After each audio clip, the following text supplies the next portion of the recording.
360 million, mainly in electronics and other manufacturing sectors.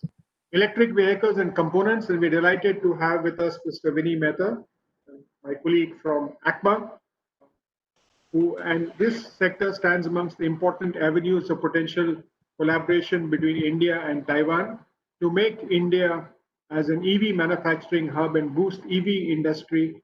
Indian government has taken a lot of initiatives, including tax on rates on electric vehicles and chargers, and also reduced customs duty on lithium-ion cells. Of course, further reduction would help local component manufacturers in scaling up the production, and we expect that a phased manufacturing program would be announced soon. We have still, despite these impressive numbers, we have a long way to go, great opportunity, and urge the friends from Taiwan to tap this immense investment opportunity which will unleash through the many initiatives in India, like Make in India, Digital India, Startup India, Skill India, and the special programs announced in phased manufacturing programs announced in electronics, medical electronics, and other areas. I just wanted to just give this brief overview. May I now invite Mr. Manish Sharma, Chair, FICCI Electronics and White Goods Manufacturing Committee and Co-Chair, India-Taiwan Business Cooperation Committee, and President and CEO of the Panasonic India and South Asia to give his welcome remarks. Mr. Manish Sharma. Thank you so much, Mr. Chinoy. And once again, good afternoon to everyone in Taiwan. And as Mr. Chinoy mentioned, it is heartening to see all of you. And we are getting inspired and motivated to see that how Taiwan has handled this crisis. And today it is really heartwarming to see all of you sitting there. And definitely we are missing being there in Taipei today. I hope that the fifth edition of Summit would witness all of us coming together and having a deep-rooted communication. However, as they say that every adversity should be looked at as an opportunity. And I'm extremely delighted to share with you that despite of the ongoing pandemic, we could really come together and create some tactical steps in the direction of progressing of the momentum which we created in last 3 years. And I take this opportunity to step back and reflect upon some of the aspects which Mr. Chinoy already touched upon. Conventionally, we do understand that India is an opportunity into almost all the verticals, especially when we look at India-Taiwan business relationship. And conventionally, I think the opportunities have been tapped into telecom, into electronics, into medical electronics. Now we see some sunrise sectors globally evolving, and there can be situations where we may look at when and how to what magnitude India is going to grow into electric mobility and the entire ecosystem which may get created. So I think we've been looking at this opportunity from an approach of verticals or industries itself. I'll take just a couple of minutes to reflect upon that, how and from now onwards we should look at this opportunity. So I believe that knowing the capabilities of Taiwan and the opportunities which are available in India, I would urge all our partners to imagine that how supply chain would look like in India, because I feel that this is going to be a massive opportunity in India. And supply chains essentially will be divided into three. One is manufacturing. And I think there is a need and opportunity in India to upgrade its efficiencies, productivities, and hence IoT-based solutions for manufacturing. So that is the first part of the supply chain. Second is when the material moves. So both electric mobility and the entire ecosystem which is going to get created. That is one aspect. And second is IoT-based solutions for smarter logistics or better efficient logistics to take place. I think there is a huge opportunity into our country on that aspect. And third one is where the consumption happens, whether it is retail or the actual area where the consumption happens. There are so many possibilities where potential solutions can be deployed. And finally, we have to really understand that which is the best business model which can tap and help us execute right business models. And I think there, India and Taiwan has a huge opportunity because of the legacy which we have created for ourselves. which is how small and medium enterprises of both the countries can come together and create partnerships. One of the ideas is technology partnerships. So expertise of go-to-market strategy and a local understanding of domestic companies and a technology expertise coming in from Taiwan. I believe that this can be a game-changing model. And then I think India not only will be the opportunity for all of us, but then the global supply chain opens up for us to look at exploring and exploiting the opportunities in the time to come. So once again, I'm extremely thankful, and I also compliment the efforts of sectoral associations, especially Elsina and ECMA. So Raju Goyalji and Vinny Netaji, extremely thankful. And today we are going to share some of the MOUs which are going to get announced.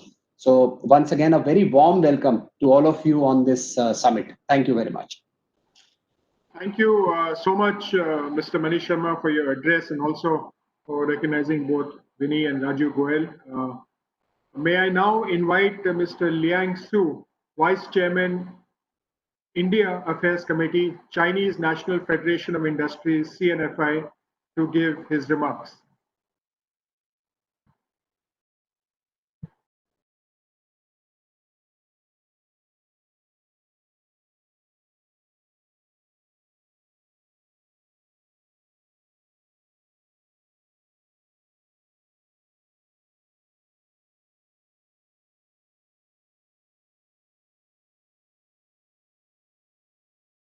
Of India, Mr. Ge, and India-Taipei Association President, Gorandao Das.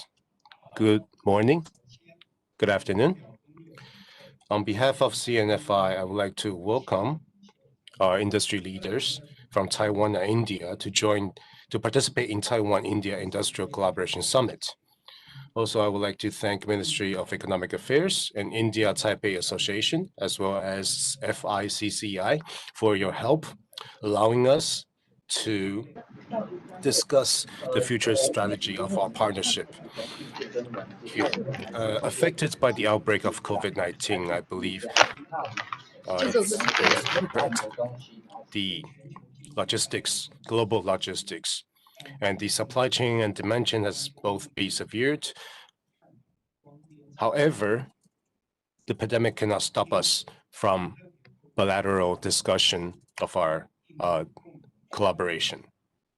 That's why we are organizing this digital forum, hoping to facilitate exchange between electronics and industrial zones, smart city and green technology, and smart vehicle components and manufacturing. And also we have we've already organized two forums, namely smart vehicle and electronic manufacturing. And today we are going to have two separate forums after this opening. One is for smart city and green technology, and the other one is for the Indian industrial zone. And with the conflict between US and China and COVID-19, there's a reorganization of global supply chain and many company and decentralization of the supply chain. And many enterprises have relocated from China to India, Asian countries, and the border between US and Mexico. And so under such trend, the government has announced that electronic manufacturing is one of our key development industry. And we've announced 3 electronic industry investment incentives this year. We understand that Taiwan's electronic industry is very competitive in the world, and we play the driver in the global electronic industry supply chain. And President Tsai has also mentioned recently that all the different policies are very much associated with the supply chain reorganization. So we understand that in the future, Taiwan will play an important role in the global supply chain. And that is why we hope to establish a complete electronic ecosystem through our cooperation with India. And we believe that there are a lot of more opportunities between Taiwan and India. Especially, we have already signed the bilateral investment agreement and the mutual recognition of the respective authorized economic operation programs. So this helps our investors more protection as in terms of rights and safety. So hopefully through this series of Taiwan-India forums, we can facilitate discussion and interaction between businesses in Taiwan and India, so we can jointly explore new business opportunities and business models. Lastly, I would like to wish you a fruitful forum and wish you good health. Thank you. Thank you, Vice Chairman Stu, for those very encouraging remarks. And we look forward to working in partnership to grow both trade and investment relationships. At this point, I would like to invite our guest of honor, Mr. Ajay Prakash Soni, Secretary, Ministry of Electronics and Information Technology, Government of India, for his address. Mr. Ajay Prakash Soni, please.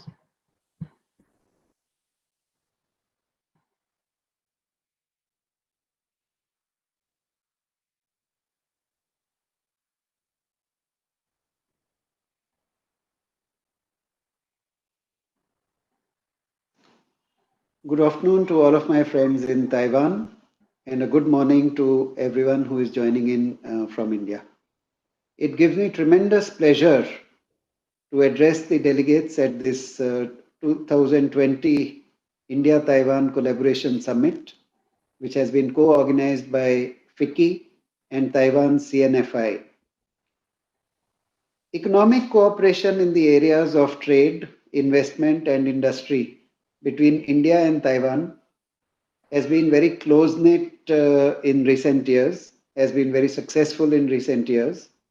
The bilateral trade has grown almost sixfold from 1.2 billion US dollars in 2001 to around 7.5 billion US dollars in 2019. India ranks now as Taiwan's 14th largest export destination and 18th largest source of imports. In 2019, Taiwanese companies invested more than $360 million in India. At present, there are more than 100 Taiwanese companies that are present in India. Their products include mobile phones, network equipment, industrial computers, etc. And they have significant investments in the fields of ICT, medical devices, automobile components, machinery, steel, electronics, construction, engineering, financial services, and many more.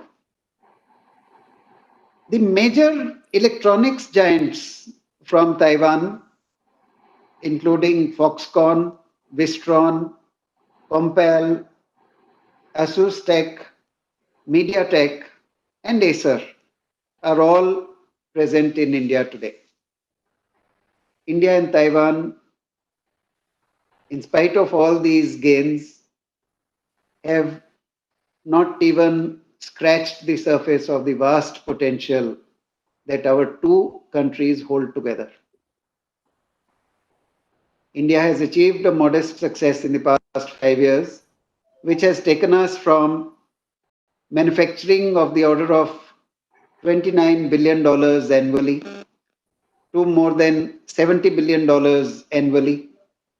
And Taiwan has contributed to this growth. India is among the fastest growing large economies. It has a huge opportunity, and we truly consider Taiwan as one of our most important partners in growth. Our Honorable Prime Minister, Mr. Narendra Modi, has challenged us to be a $1 trillion manufacturing economy in the next few years. Keeping pace with that aspiration, we have also set ourselves a goal of being a $1 trillion digital economy during the same period, with a target in electronics manufacturing worth over 400 billion US dollars. The learned audience here is well aware that this growth is set to come through confluence of smart manufacturing, electronics, and deep tech There is tremendous scope for electronics to grow in emerging technologies such as IoT, 5G, other deep tech products covering various domains, as well as current ones such as communications, defense and strategic electronics, medical electronics, energy, and transportation. The global winds of trade dynamics too present an opportune window for leapfrogging India-Taiwan industrial relationship to the next level. India presents a unique opportunity to Taiwanese investors today due to its geostrategic stature, market size, competitive parameters of manufacturing for exports, stable and business-friendly government, a favorable taxation regime, and globally acclaimed political leadership, as well as a huge untapped potential. The Government of India is quite determined to provide a conducive investment climate through its policies and initiatives for our investor friends. Various policies and schemes launched by the government in the past 5 years, such as the MSIPS program, the Electronic Manufacturing Clusters program, the Phased Manufacturing program, the Electronics Development Fund, have created a very conducive environment for Indian electronic manufacturing to flourish and to grow. Even during the pandemic period, this ministry, the Ministry of Electronics and IT, continued with promotion of electronics in a very aggressive manner. In the beginning of April, we announced 3 flagship schemes: the Production Linked Incentive Scheme, the Scheme for Promotion of Electronic Components and Semiconductors, and an Electronic Manufacturing Cluster 2.0. These new schemes have been launched under the National Policy of Electronics 2019 with the vision to position India as a global hub for electronics manufacturing. Not just manufacturing for the domestic market in India, but for a global market, for exports as well. The Production Linked Incentive Scheme actually provides a production linked incentive to boost domestic manufacturing, attract large investments to begin with in mobile phone manufacturing and in specified electronic components, including assembly, testing, marking, and packaging units for semiconductors. The total scheme outlay is about 5.4 billion US dollars over a period of around 4.5 years. And this scheme includes an incentive of 4 to 6% on incremental sales over and above the level of the base year, which was 2019-20. This scheme has witnessed a huge response, both from global and Indian manufacturers. 16 global and domestic companies have been approved under this particular scheme. The international mobile phone manufacturing companies that are in this PLI scheme include Samsung, Foxconn Honhai, Rising Star, which again is a Foxconn company, Wistron, and Pegatron. Pegatron is a company that for the first time we are happy to welcome into Indian manufacturing ecosystem. Other than Samsung, all the companies are from Taiwan. It is a great confidence booster for us, and it's a great boost for the relationship between the two countries that 4 out of 5 major manufacturers that are taking up large scale manufacturing in India are from Taiwan. Welcome. Welcome to India. And we also take pleasure in welcoming Volsin Electronics India Limited, which is stepping up investment and production of electronic components in India, which will help us meet the huge demand that is to arise for electronic components as large-scale manufacturing takes shape in India. The PLI scheme alone will result in an incremental production over the next 4.5 years of the order of at least 140 billion US dollars and exports at least of the order of $84 billion. This is over and above what was produced, what was exported in the last financial year, last fiscal year, 2019-20. In terms of domestic value addition, we hope, and this is what the companies project, that from a domestic value addition of about 15 to 20% in high-end smartphones currently, that we will be moving up to at least 35 to 40% during this period, which will require a lot of investment in electronic component manufacturing in India. And we expect that in electronic component manufacturing, we will move to at least about 45 to 50% level in domestic value addition. In addition to this, we are getting excellent response from companies, Indian companies, as well as those from abroad, for electronic components manufacturing and also for ATMP units, for other core ingredients like PCBs and many other components of the electronic ecosystem. In this, I think that scheme is still open, and we greatly welcome.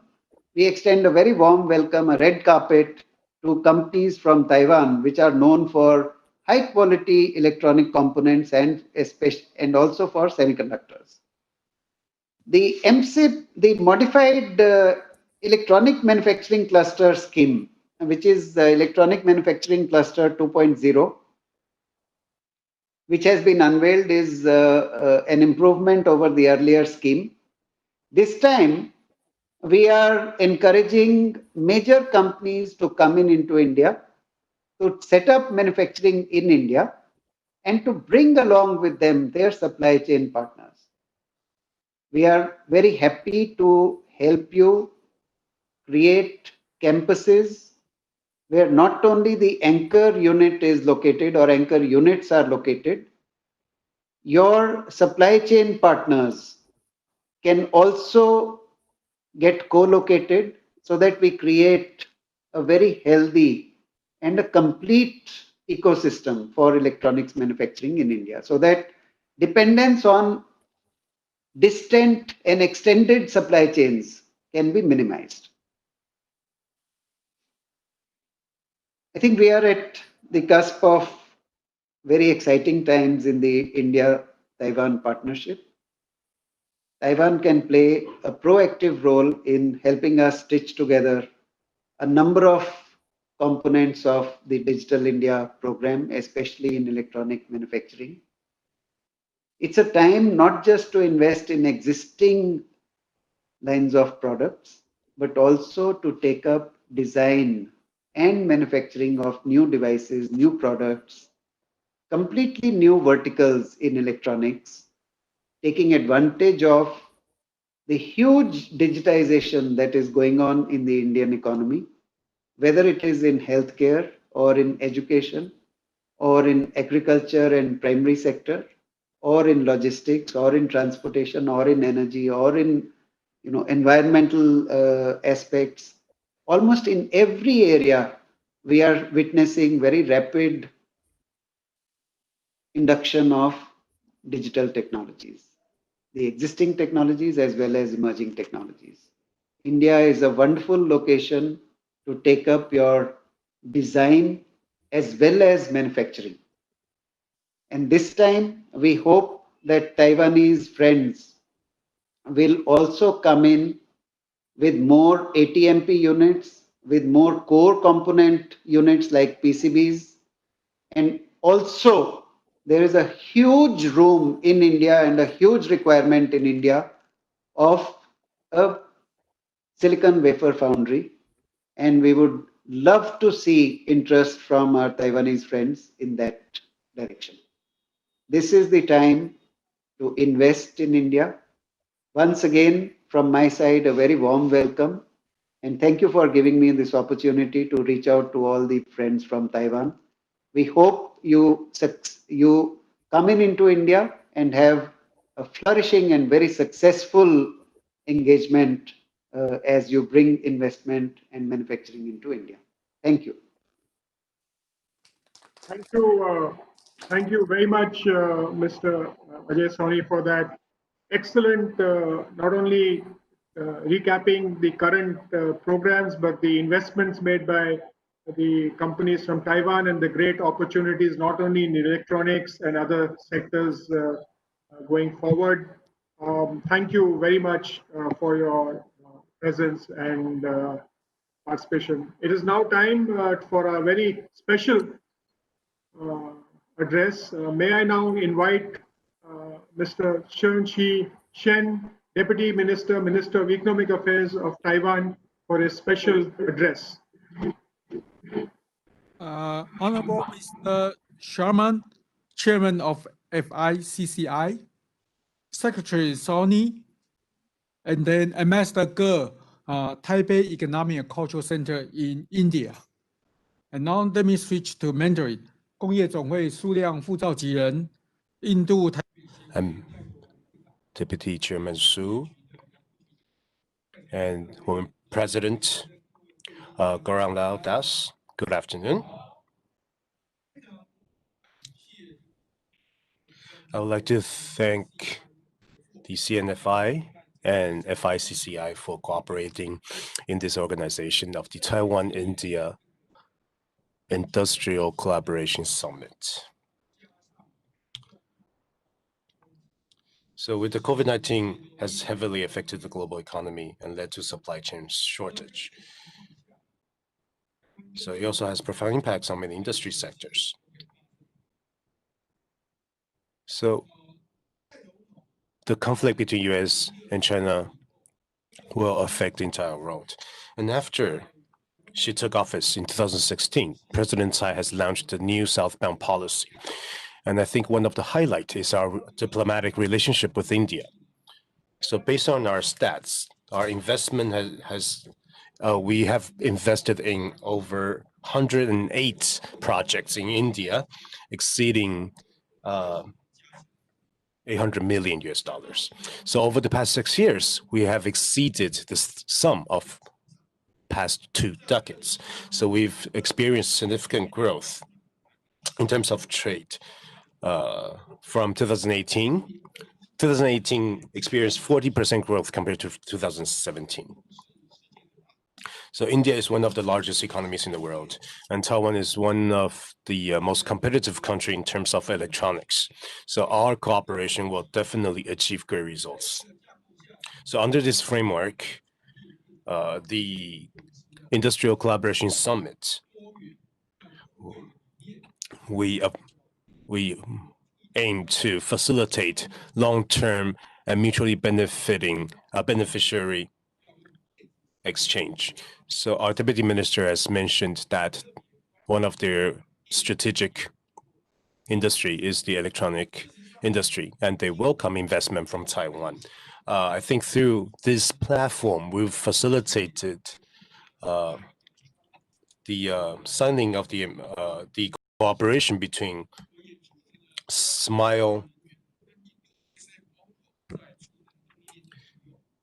Electronics with the Dafenco, and we have the Sigara Industries and Solid State System, and so on. So these are just some of the latest projects. And obviously we have bigger investments. For example, MediaTek exceeding 350 million investments, and they are also organizing training classes in India. And one of the Taiwan's, the Delta, is establishing a third R&D center, and they are going to invest over $400 million in India in 2020. So these are concrete evidences of the effect of the summit, facilitating closer industrial collaborations between Taiwan and India. We also understand that the TECO is also developing a cluster that can have 120 businesses in Bangalore, in India. And by 2020, there will be dozens of companies moving into that cluster. So this is a good opportunity for India and Taiwan to showcase the concrete achievements of our collaboration. We are also optimistic about the future potentials, and we are going to develop more industrial parks in India, and we need support from the Indian government as well as the Taiwanese government. We understand that India is an ancient civilization, it's one of the largest economies, and they are launching lots of measures at the moment. But I think the government, in terms of administrative procedures, I think they need to lower the barriers for Taiwanese investors, especially the electronic companies, and provide more assistance for us to invest in India. And this morning in the Legislative Yuan, I reported to Premier Su our new partnership with the US under the reorganization of global supply chain. Why am I mentioning our relationship with the US? Because with the escalating conflict between US and China, we understand that because the Deputy Minister mentioned the 4 of the top 5 electronic companies in India are from Taiwan. And I think one of the Taiwan is the largest supplier of Apple. And I think many of us are looking at India as the future production center. And we're going to invest about nearly $9 million US. So we really need a friendlier environment in India. And so I would like to encourage the Indian government to take this opportunity to help to provide us a friendlier investment environment in India. So obviously this is a reversible trend. So in the future we will have to deepen our relationship with India. I would like to thank CNFI and FICCI for organizing these summits, and I hope that we can facilitate more cooperation and achieve more results and explore more opportunities. So I wish this summit a great success. I wish all of you good health. Thank you.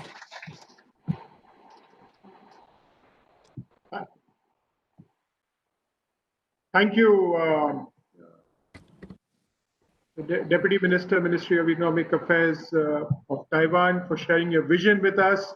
As Secretary mentioned, India is welcoming investment, and he also said that we would do anything to make it very enjoyable to invest in India and make it profitable to invest in India. So we will take your statement and actually action it.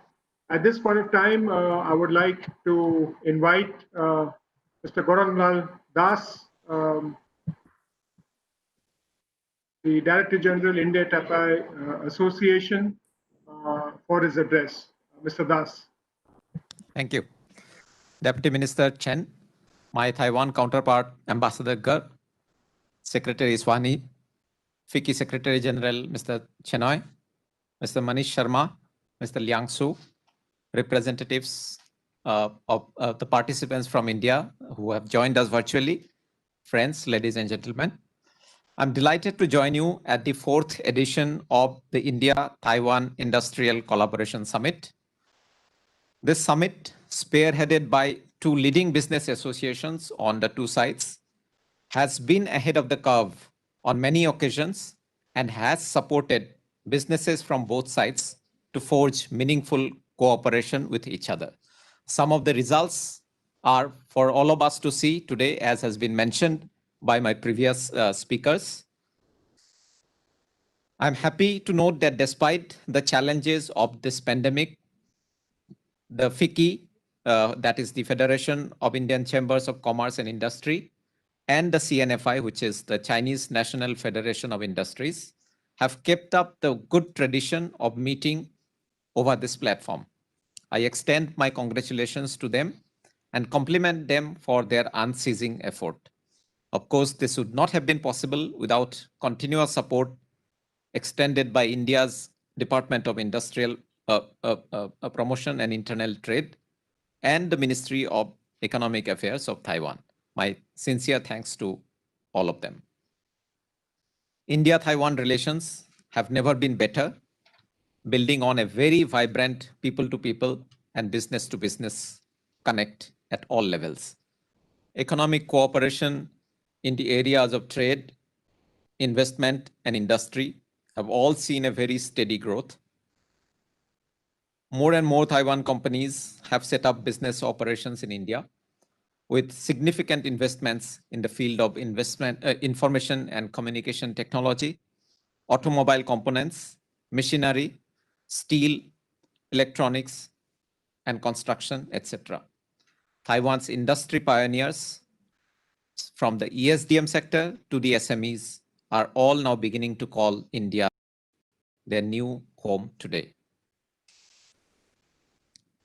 Secretary Swani has mentioned good examples of how Taiwan ESDN companies have set up operations in India. We have great expectations from them, and I'm sure that they will make Taiwan proud once again through their outstanding achievements in India. But I also wanted to recognize the potential for some new areas that we have not fully tapped yet. I want to recognize the importance of collaboration among startups and small and medium enterprises of India and Taiwan. India today has over 50,000 startups valued at over 95 billion US dollars. Of this, 30 are unicorns, and out of those, 23 have achieved their 1 billion status since 2017. So the growth is extremely quick. Cooperation between startups of India and Taiwan can be the perfect marriage of our distinctive strengths in software and hardware, respectively, as we invent new solutions for the world's 21st century problems. Likewise, India's small, medium, and micro enterprises has also the world's second largest base. It is engaged in provision of over 6,000 products and are employing over 111 million people in India. It can really help scale up and respond to the scaling up ambitions of Taiwan's small and medium enterprises, which are, of course, very well known for their efficiency. So cooperation between the SMEs can provide mutually beneficial results with very, very good complementarity. I'm confident that these new areas of cooperation will supplement the industrial cooperation platform under the FICCI and the CNFI and continue to drive our B2B cooperation and take them to the new heights.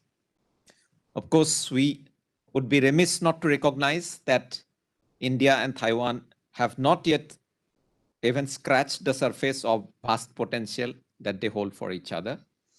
India accounts for less than 1% of the total exports of Taiwan.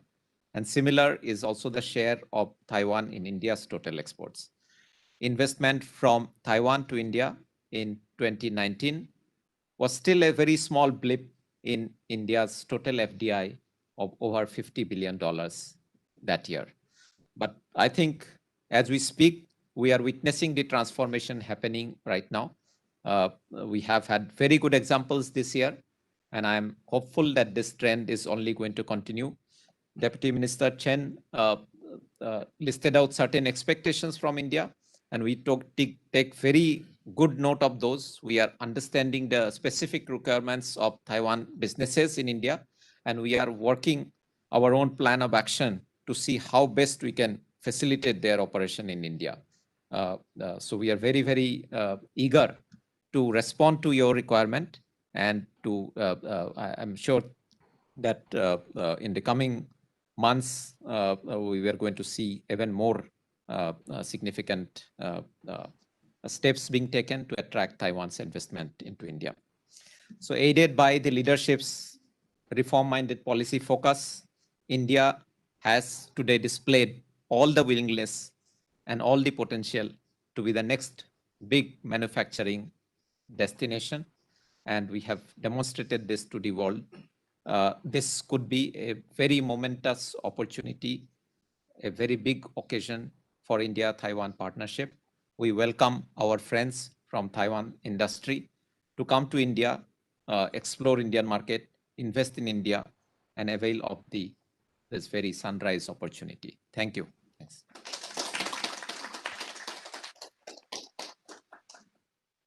Thank you, Mr. Das, for your address.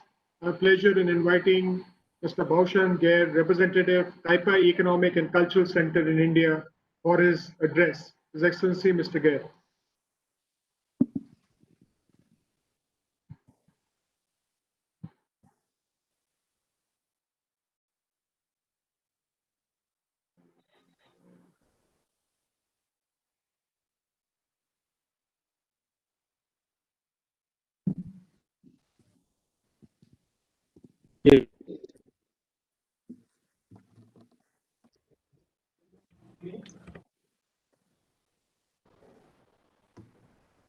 Yes, you may go ahead. Yes.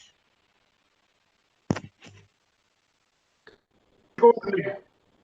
Yes, yes, please go ahead.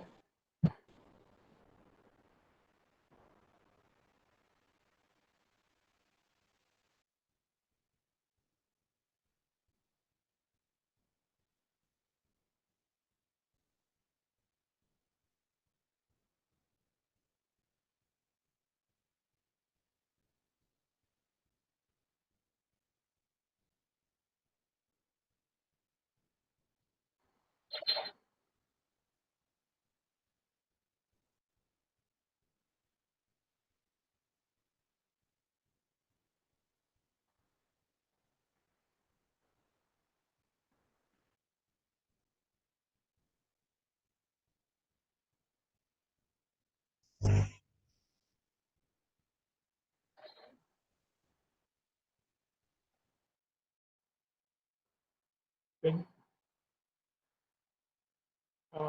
It's great. We can actually hear you. Could you please speak so we can check? Yes. We can see you also now. Please go ahead.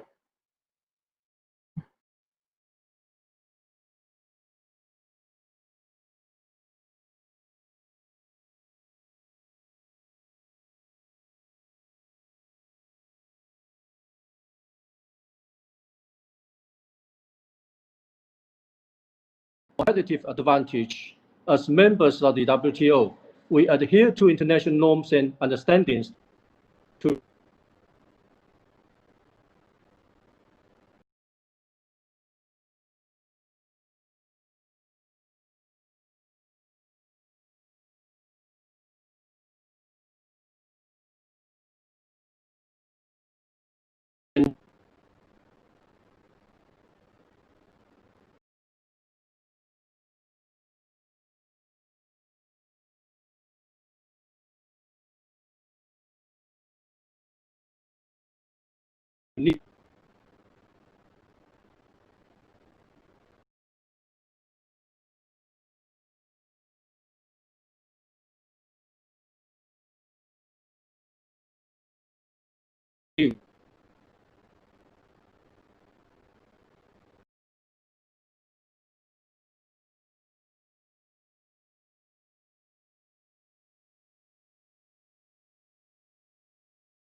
I'm sorry, we're speaking from the Taiwan side. We can't really hear you, so can you please check your connection?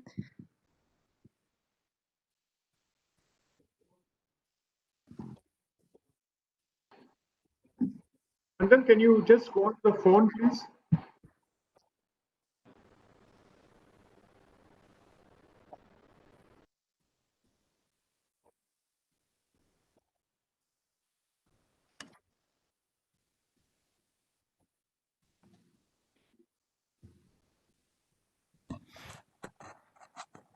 I'm sorry. There have some connection problem here in our office. So Ambassador, when he delivered his speech earlier, that it seems that you could not hear, right? Right, now you can hear. Okay. So actually, connection in my office is perfectly fine. So if you don't mind, I'd like to ask Ambassador to come to my office, use my microphone to, to finish his speech. Okay? Okay, sure. Yeah. Okay. Yeah. Please wait for just 1 minute, please. Okay. 因为他们的讯号有点问题，所以请他到另外一间办公室，然后再把他的致辞再讲一遍。所以请大家稍等一下。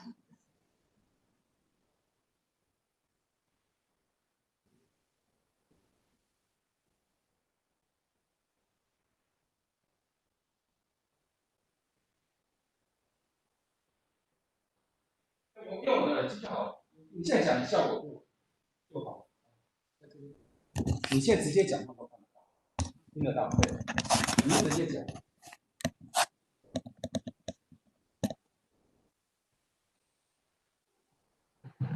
跟他们说，Can you hear me? Now perfect.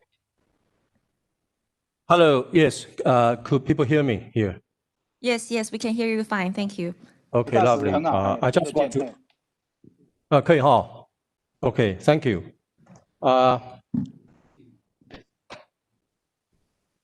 Yes.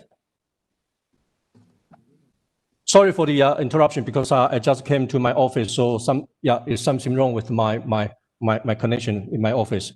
I just want to congratulate this summit. Remarkable people of our two countries are helping us propel Taiwan-India economic relations to a new level. In many ways, the summit reflects the larger picture of the economic alliance between our two countries. India and Taiwan have enjoyed strong economic ties. Our mutual commitments to open market economy and the rule of law are our competitive advantage. We also share something that is unique and almost impossible to reproduce, a spirit of innovation and entrepreneurship. We live in a global economy where so much of our economic growth and job creation is fueled by trade. That is the reason we make sure that our two countries are trading more with each other. Most importantly, Taiwan and India enjoy very balanced bilateral trade. On the investment front, Taiwanese investment in India supports significant amount of Indian jobs and plays a major role in India's industrialization and digitalization goals. And through greater commercial and industrial cooperation between our two countries, India's software capacity will be more effectively linked with Taiwan's hardware advantage. We need to build on the current trade and investment success because Taiwan is ready to do more business with India. That's one of the reasons why Taiwan has launched the new southbound policy to boost our ties with countries of South and Southeast Asia. On the other hand, we see that India has initiated this Act East policy and many other policies. With these complementary policies, we can streamline our bilateral economic objectives and open up new avenues of cooperation.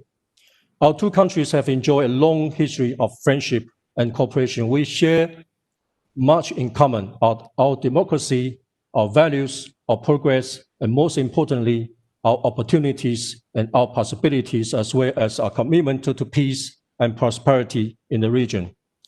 So now I want to say that Taiwan and India are committed to the market-driven economy, the rule of law, freedom, and democracy. Both our two governments have demonstrated unwavering willingness to enhance this open and friendly investment and trade environment for our companies. Cooperation among industries of the private sector is just as important as partnership between the two governments. It is each and every of these entrepreneurs, large or small, that forms the bedrock of our strategic partnership. Together, let us bring our countries to a better and more prosperous future. Thank you very much. Thank you, Excellency, for that address. We now will just have a short break for the group photographs. Early, so for Taiwan side, we'll do the photographs, and we will just Okay, thank you. We'd like to take this great opportunity to invite our guests to come up to the stage for the group photo. In response to the new southbound policy of the Ministry of Economic Affairs, the Industrial Bureau has actively assisted Taiwanese and Indian manufacturers to cooperate with each other. So now we would like to invite all our guests and all our MOU representatives to please join us in front for the group photo.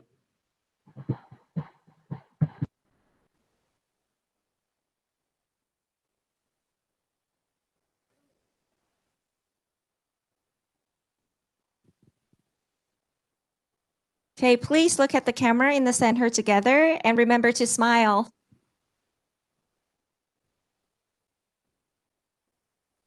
Okay, now can everyone give us a thumbs up, please? Thumbs up， 请大家比个赞。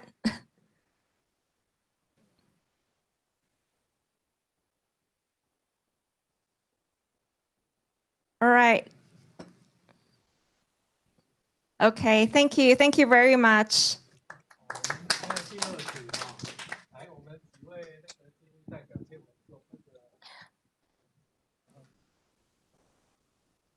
Now we will proceed with the second group photo taking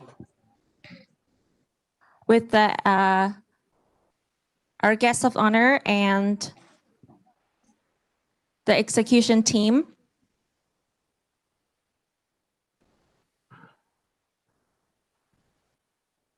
So if we can all put on our videos here also, we can do a video group photograph for ourselves from the Indian side. Okay. Okay, sure. Yeah. Yeah. Gajendra, yeah. Okay.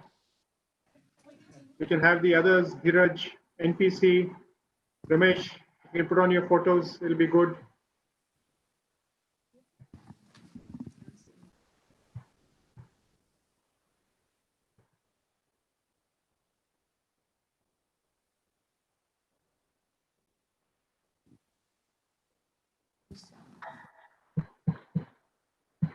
Okay, please look at the camera in the middle.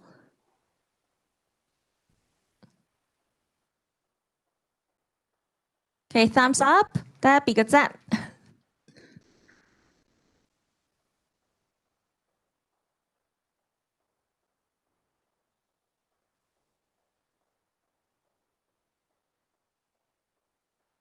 Okay, did everyone get the photo? Thank you very much.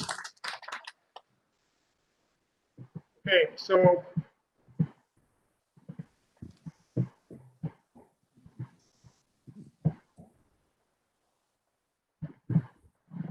So now we will proceed with the MOU, and I'll hand over the floor back to the India moderator, please. Thank you so much. Thank you. We will have, there are 4 MOU announcements today between Taiwan and Indian companies. The first announcement is Smile Electronics Limited India and Daifenco International Co. Taiwan. This is for manufacturing high quality of solder products with Indian partner to supply electronic manufacturing service channel. I request the representative of Smile Electronics to say hello to the participants and wave your hand. I think you'll have to remove the, thank you, Ashita, for. Hello. And now I request the representative of Daifeng International Co. Taiwan to say hello to participants and actually wave your hand. Mr. Please stand and wave to the camera. Yes, please stand. Thank you. Thank you. Thank you, Mr. Su. Thank you very much. The second announcement is between Sri Karya Industries India and Solid State Systems Co. Limited Taiwan. This is to manufacture a true wireless stereo TWS locally with Taiwanese solutions and technology by Indian partner. I request the representative of Sri Karya Industries India to say hello to the participants and wave your hand now. Hi, sir. Can't see you. You'll have to put on your camera and wave. Yeah. Hi, sir. Thank you, Basant. Can I also request the representative of Solid State System for Taiwan to say hello and wave your hand. Okay, thank you. Thank you. The third is Nitcon Limited India and China Productivity Center CPC Taiwan, Environmental Manufacturers Association TEMA, Advantech Co. and Techman Robo Incorporated. This is in the Green Strategic Technology Advocacy for Resilient Tomorrow, G-Start, by India's high leverage leader of MD Nitcon Limited and CPC Taiwan Environmental Manufacturers Association TEMA, Advantech Co. Limited and Techman Robo Incorporated. I request the representative of Nitcon to say hello to the participants and say hi. Nitcon, please. Hello, good afternoon. Thank you, Satwinder Singh, for that. I request the representative of China Productivity Center, Taiwan Environmental Manufacturers Association, TEMA, Advantech Co. and Techman Robo India to say hello to participants from their side. Okay, Dr. Wang, Mr. Chen, Mr. Lin, and Mr. Huang, please wave to the camera and say hello. Hi, Sukhdev girls, yeah, thank you. Thank you very much. The next one is SB Packaging's Private Limited India and Simpla Biotech Co. Limited Taiwan. It is to promote eco-plastic innovation and establish business model to defeat single-use plastics and beat plastic pollution. Very relevant in today's time. May I request the representative of SP Packaging's Private Limited to say hello. Mr. Amit Banga is here.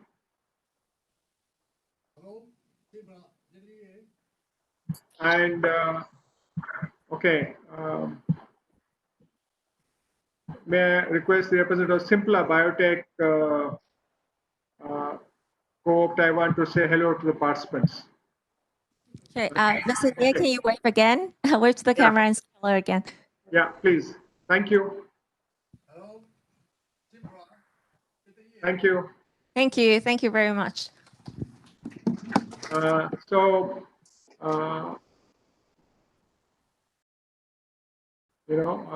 you. Two forum meetings in the area of smart automotive components and electronic manufacturing were held between India and Taiwan in the month of August and September 2020. The forum on smart city and green technology is held today. And to share the description of the outcomes of the forum, may I now invite Mr. K.D. Bharadwaj, Regional Director, National Productivity Council, NPC, to share the outcomes of the forum of smart city and green technologies. Mr. K.D. Bharadwaj, please. Thank you so much, sir. I would like to make a brief presentation about the how Center of Excellence of Green Productivity in Taiwan has been actually assisting India in terms of promoting various green technologies from Taiwan to India. And this is my presentation. It's a very short presentation. Next slide, please. Next slide. So since 2013, Mr. Chen, if you could, from Delhi, Taiwan, could if you mute your microphone, please? Thank you. Yeah, go ahead, Mr. Parvan. Since 2013, actually, we have been working together, and under the Center of Excellence on Green Productivity, hosted by the China Productivity Center Taiwan, they have been dispatching technical experts through a mission supported by Asian Productivity Organization to come to India for promotion of green technologies in India. And this collaboration is now strengthening, and they are promoting smart green technologies in different sectors here. And in order to achieve the energy efficiency and also the wastewater management. Next. See, previous one, please. Yeah. We have been also scaling up the collaboration by organizing, because this year we could not have any mission coming from Taiwan to India. And that is why we started the webinar series under G-Start program, that is Green Strategic Technology Advocacy for Resilient Tomorrow. Under this, we already organized few webinars, and few more are coming up. And we are having good participation with regard to different green technologies, and which includes areas of air pollution, green energy, including the Industry 4.0, and also the wastewater treatment and smart wastewater treatment solutions. Different business models we have been discussing through these webinars. Next, please. These are the few outcomes of our collaboration, and of course, different MOUs also. This in 2020, CETP wastewater treatment, advancing smart water business model collaboration. MOU is there, India NPC, and of course the related organizations, Ranitech, CETP, Circle Technology, and CETP Society. And also from Taiwan side, ITRI in TEMA and Advantech co-creation of AI water, they have been working with us. 2 MOUs for NPC and IDB were signed. That is, and of course, NITCON just now it happened, and CPC TEMA, Advantech, TM Robotic for smart green technological collaboration. Launch of G-Start India-Taiwan collaboration. Under this, Taiwanese government has been supporting this entire initiative by providing funding. And I'm sure through this technological alliance, through the COU and GP and CPC Taiwan, we will be able to bring several green technologies in different sectors, and in order to achieve energy efficiency and wastewater treatment. Next, please. You can see here, sir, in the era of integration for green tomorrow, several organizations from both sides actually have been collaborating using the platform provided by National Productivity Council of India and China Productivity Center. Different companies have been coming to Taiwan, demonstrating their smart solutions to Indian companies. It takes time to really materialize the implementation part, and that is why Taiwan side took one additional step. They started putting up demonstration units supported by Taiwanese government, supported by China Productivity Center. So I really appreciate the support from Taiwanese industries, China Productivity Center, and of course ITRI and other institutions who have been supporting this initiative and assisting us in terms of moving towards green technologies. Next, please. So far, these are the accomplishment in terms of the real work done on ground. As I explained to you, that this Center of Excellence on Green Productivity operates through Asian Productivity Organization, and we have been able to demonstrate actually at pilot scale wastewater treatment recycling for zero liquid discharge or zero waste discharge, and Internet of Things based smart solutions. Implemented 4 pilot projects with NPC in leather sector at Ranitech CTP, and on-site demonstration was made since last 2 years. We have been organizing, of course, recently started this Taiwan-India Industrial Collaboration Summit, and through this, there is a lot of exchange happening, taking place between India and Taiwan with regard to business promotion and alliances. And e-waste, electronic waste recycling, a small-scale technology was also provided by Taiwan side, which was demonstrated in Gujarat, especially to recover the gold from the mobile phone waste. And of course, Taiwan also helped us to set up a green solar power system in Chennai at NPC campus, which is now open for demonstration. So a lot of collaborative efforts are being taking place. Of course, at this stage, they are at smaller scale, but I am sure if this collaboration continues and it grows, they will be further commercialized and many more industries can use them. Next slide, please. So this is how the scaling of cooperation taking place. You can see here this complete chart where different activities are taking place. At the center is Center of Excellence on Green Productivity and NPC, which have been working together, bringing missions from Taiwan to India and bringing in other partners. We had several meetings in industrial associations, CETP association societies, and industries in South India, in northern part of India, in western part of India. So whenever these missions comes, we organize several reads for them and try to enhance the collaboration. Next slide, please. If you can just wind up. Yes, I am going to wind up now because slides are being shown from Taiwan side. So this overall collaboration is focusing on people's strategic integration, plant international practices, profit business model, and also product innovation. Next, please. So that was my short presentation. Thank you so much for giving me this opportunity. And I'm sure this collaboration has to grow further. And I really appreciate FICCI for their support and cooperation. Thank you so much to all of you. Thank you, Mr. Bharadwaj, for your presentation on that. May I now invite Mr. Raju Goyal, Secretary General, Electronics Industries Association of India, ELSINA, to share the outcome of the Forum on Electronics Manufacturing. Raju Goyal, please. Very good afternoon, and thank you very much, Mr. Dilip Chinoy. A very good afternoon to all the participants and friends from Taiwan and from India. On behalf of ELSINA, I convey our sincere thanks for this invitation from CNFI, III, and FICCI to participate in the 4th India-Taiwan Industrial Collaboration Summit. We have been fortunate to be part of this in the earlier years also. ELSINA has been working very closely for the last 2 decades or more now with all the organizations in Taiwan, including TIMA, TPCA, TCA, as well as III, and we feel very privileged to have this opportunity.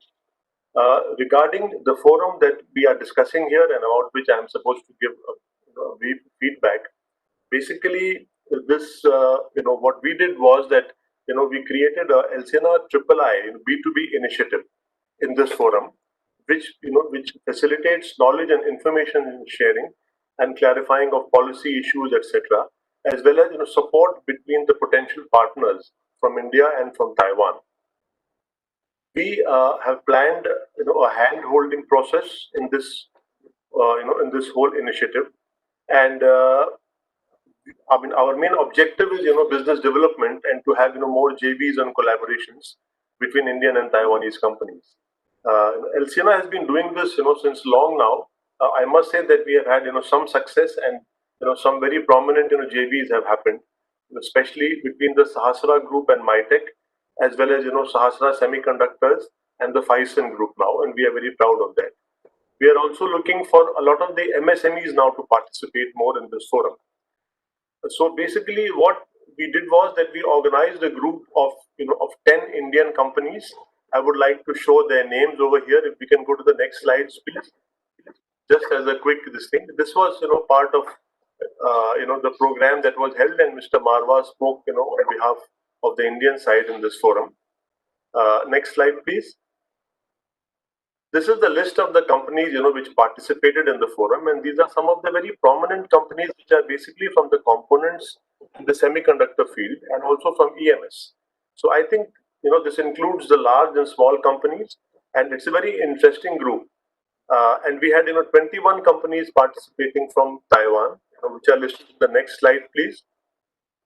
And there, this is the list of the Taiwanese companies, and we had more than 30 meetings, B2B meetings on this online platform.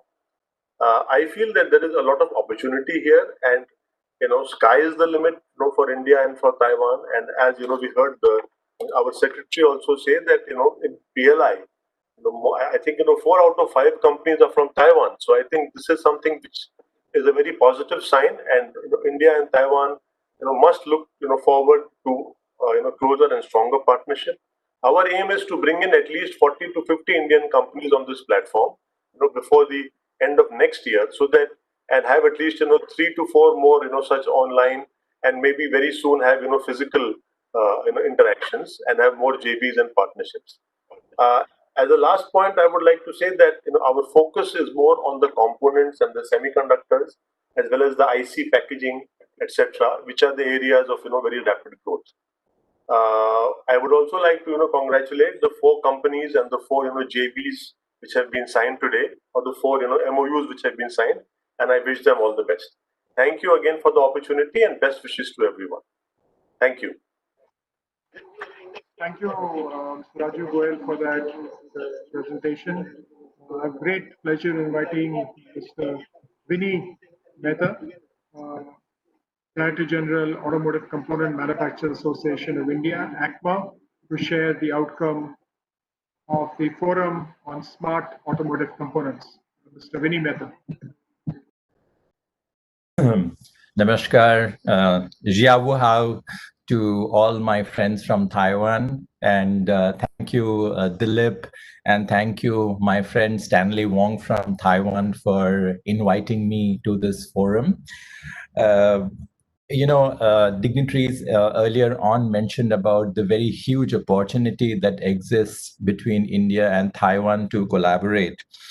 And I'm very happy I've been engaged with promotion of business with Taiwan for almost 2.5 decades now. And I'm very happy that it is suddenly gaining a critical mass. While in the telecom space, we have some of the most eminent companies from Taiwan that have invested in India, whether it is Foxconn, whether it is Wistron, whether it is Pegatron, or even Delta or Fengte.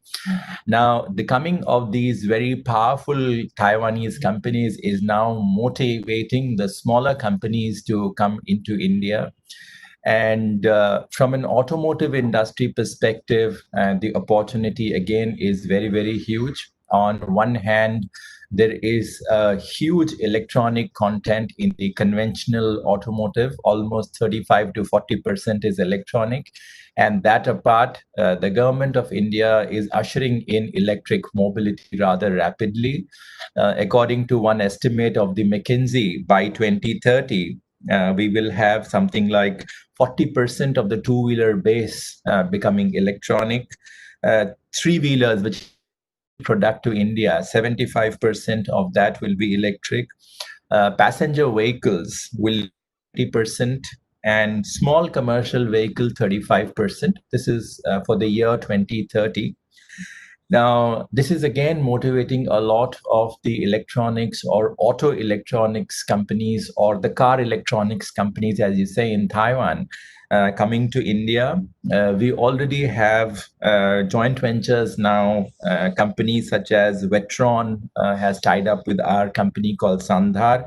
There is GoTech that is tied up with SM Auto. Kimco, which is a very famous two-wheeler local brand out of Taiwan, has now India presence.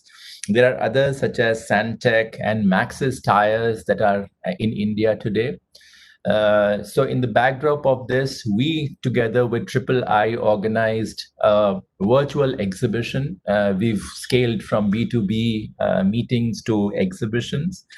And I'm very happy to say that there were about 30 Indian companies and close to 20 Indian companies, and there were about 50 Taiwanese companies that came visiting the show. And I think this is a great model, a very low-cost model to bring the two companies together. And considering the opportunities are very, very huge, I think the governments from both the sides should encourage their respective companies to come forward.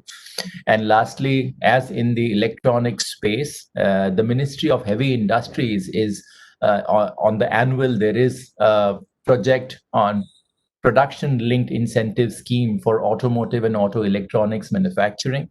So I really invite Taiwanese auto electronics companies to invest and partner with the Indian companies. ACMA will be very happy to facilitate these. So thank you, Dilip, for inviting me. Thank you, Stanley, for inviting me. And I look forward to collaborating with you all. Thank you. Thank you, Mr. Vinny Mehta, for that excellent address. Now, I just want to thank all the dignitaries for their gracious presence and valuable remarks at the 4th India-Taiwan Industrial Collaboration Summit. The third edition of the summit held last year in Taipei was a huge success, and the virtual come physical summit, the digital summit this year has also been well received. I would like to express our sincere thanks to the Industrial Development Bureau, CNFI, III, and others for partnering with FICCI for this year's summit. Also take this opportunity to thank Mr. C.C. Chen, Deputy Minister, Ministry of Economic Affairs of Taiwan, Mr. Ajay Prakash Soni, Secretary, Ministry of Electronics and Information Technology, Government of India. As you heard, they played a huge pivotal role in strengthening electronics hardware manufacturing in India and nurturing our relationships with Taiwan and other partners. You've heard that how India is becoming one of the most attractive investment destinations thanks to the policies and efforts of Government of India in the last few years, and the tremendous improvement in the ease of doing business and ranking, and also providing an enabling ecosystem and opening up and liberation of FDI in key sectors and reducing taxes. You heard, I would like to thank Mr. Das for being here, and you heard him say that we are receptive to any ideas and suggestions from business people in Taiwan on how we can actually do this. We have many state governments also participating here. And I would like to thank Mr. Gair for his continuous support to FICCI for all our initiatives between Taiwan and India. I would like to thank our chair, Mr. Manish Sharma and Mr. Liang Su, for their leadership in driving the agenda of India and Taiwan and pushing for greater interaction. I would also like to thank the secretariats at both sides, both in Taiwan and in India. You've seen them, how ably they've helped in organizing this. So thank you very much for that. And I would just say that we hope that our annual delegation to Titronics, which has been there since 2015, will continue. And I think we are able to do the India-Taiwan Business Cooperation Committee meeting and the India-Taiwan Industrial Cooperation Summit in a much more physical manner going forward. I hope that the deliberations in the next sessions of the summit will serve to enhance our economies and economic ties, and we will see multiple more MOUs coming in here with a substantial increase. I think the one common phrase that most of the dignitaries use today was, we have not even yet scratched the surface.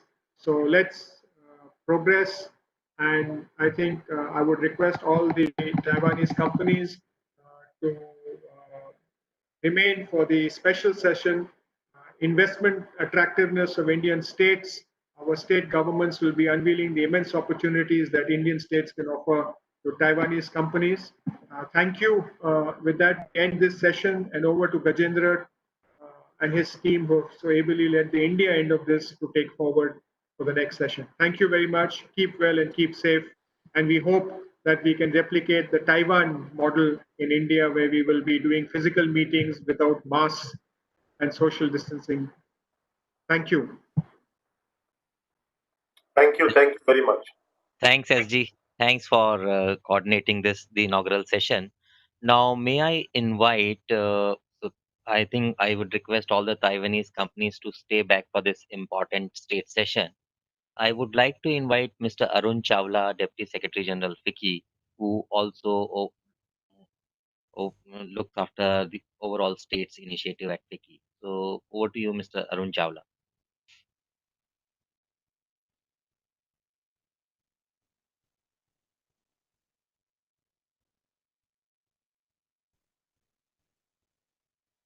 I believe he's not been able to join. So let me just formally begin this session. It gives me great pleasure to welcome you all to this fourth edition of India-Taiwan Industrial Collaboration Summit, an important institutional mechanism to promote trade and investment between India and Taiwan. We have had some very interesting deliberations and MOU cooperation in the inaugural session. We now step into yet another extremely important session with Indian states.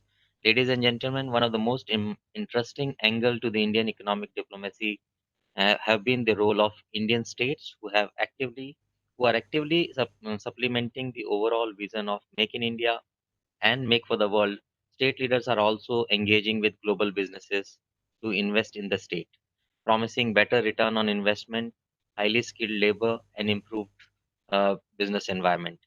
This session aims to present investment opportunities in some of major Indian states and SEZ where Taiwanese industries have new opportunities to invest in electronics, infrastructure, food processing, steel, energy, petrochemicals, and some of the other manufacturing sector. It will also unveil some interesting ongoing projects for investors to invest and collaborate with Indian states and Make in India. We are now extremely happy to have on board a representative from the state of Karnataka and Punjab who will throw lights on investment attractiveness and the various investor-friendly policies and initiatives, as well as presentation from Sri City, one of the most successful Indian SEZ and CDC Development India. With these words, I would like to once again welcome you to this session. So, in fact, initially we had slotted Mr. Gaurav Gupta, but I think he stuck somewhere. So we will start with the presentation from Punjab. So may I invite Ms. Avneet Kaur, Joint CEO, Invest Punjab, Government of Punjab, to make her presentation. Thanks.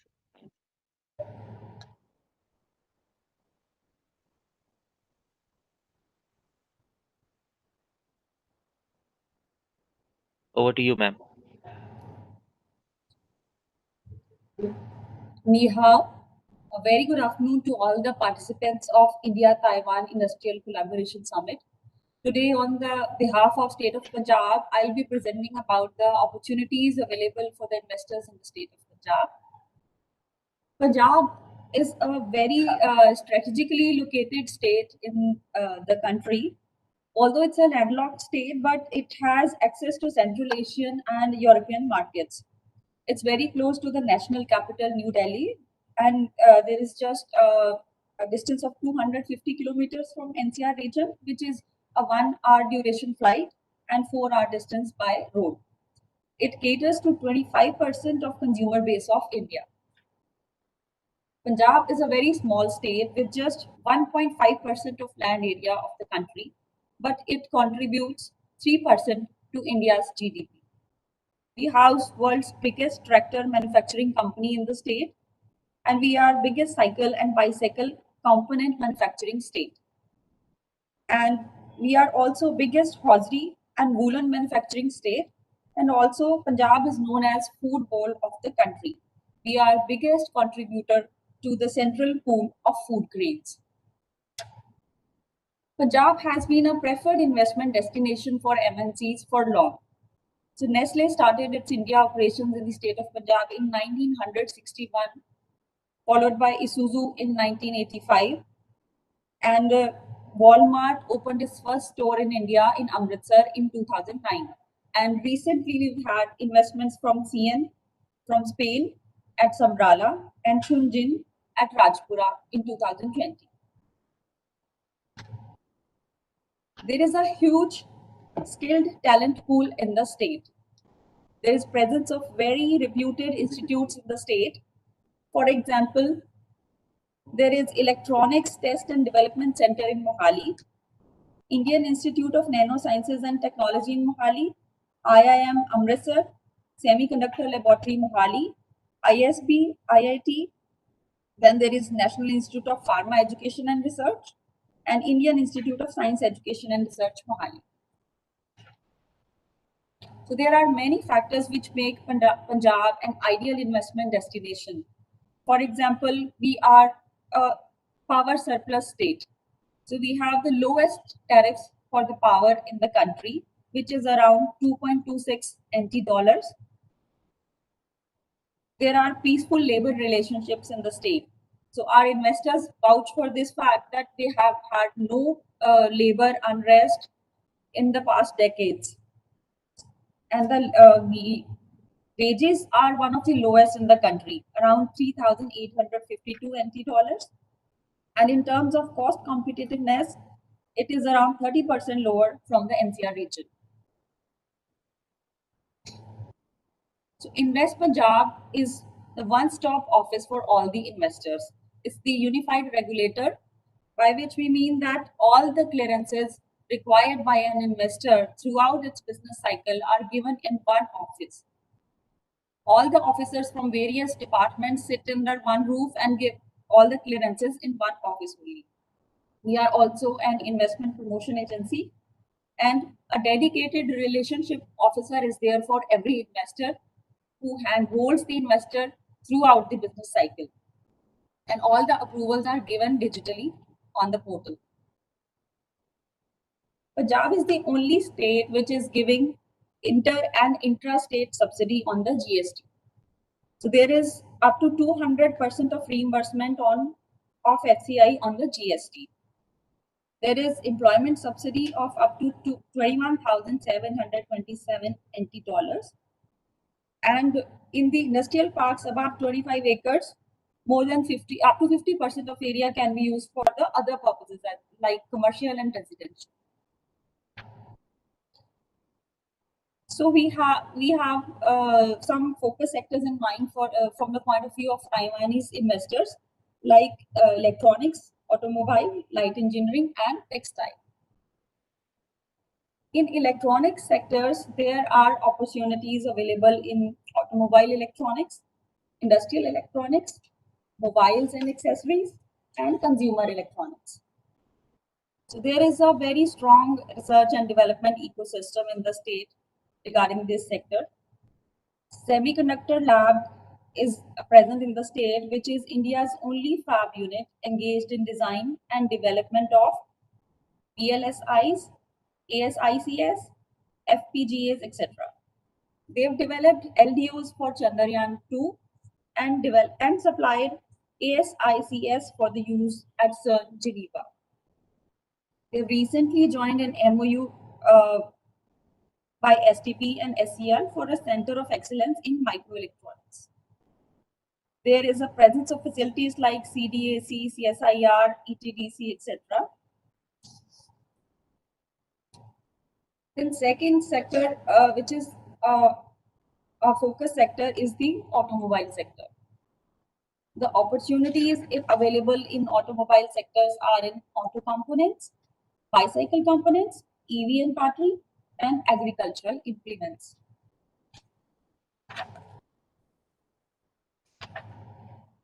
So the state accounts for around 92% of bicycle parts production in India and 75% of bicycle production in India.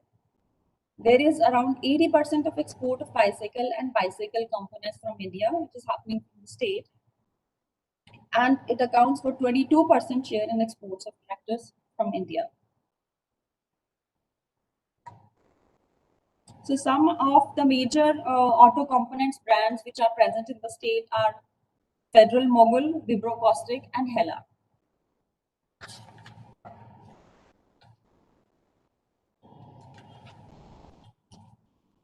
In the EV sector, there is presence of India's leading electric 2-watt manufacturing company, Hero Electrics.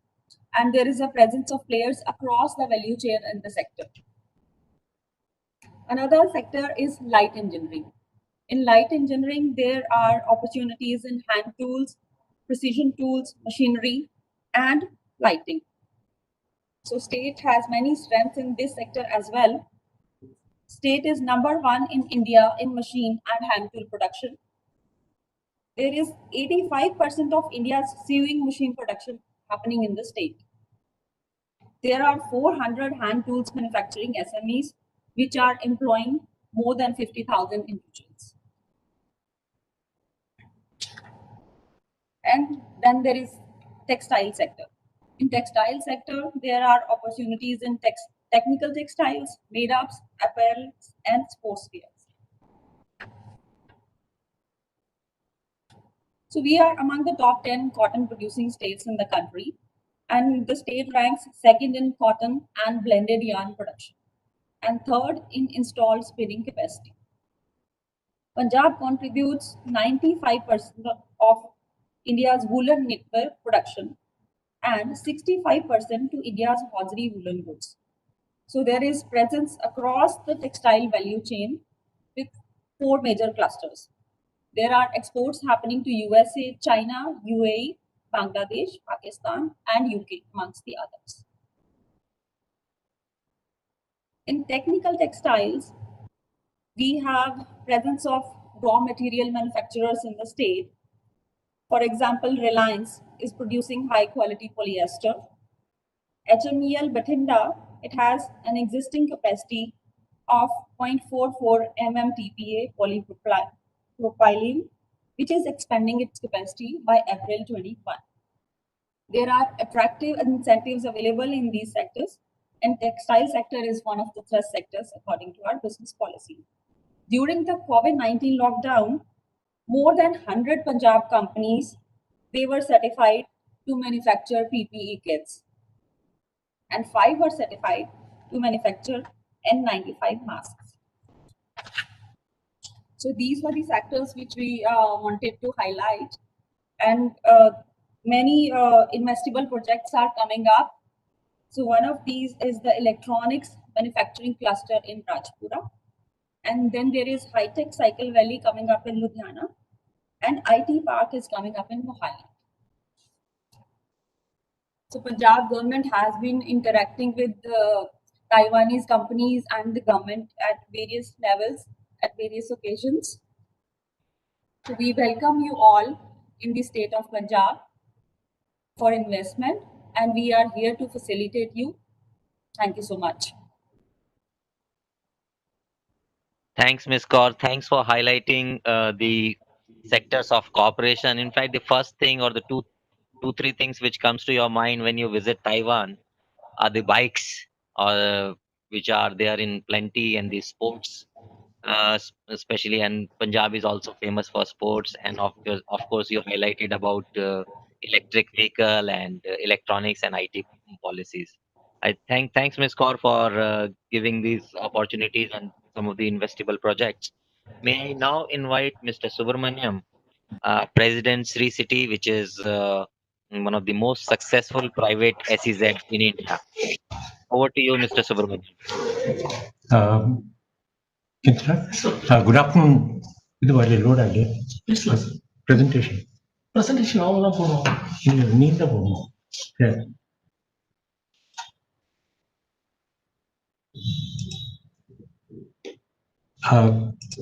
Can you hear me? Yes, we can hear you. Yeah. Good afternoon, ladies and gentlemen.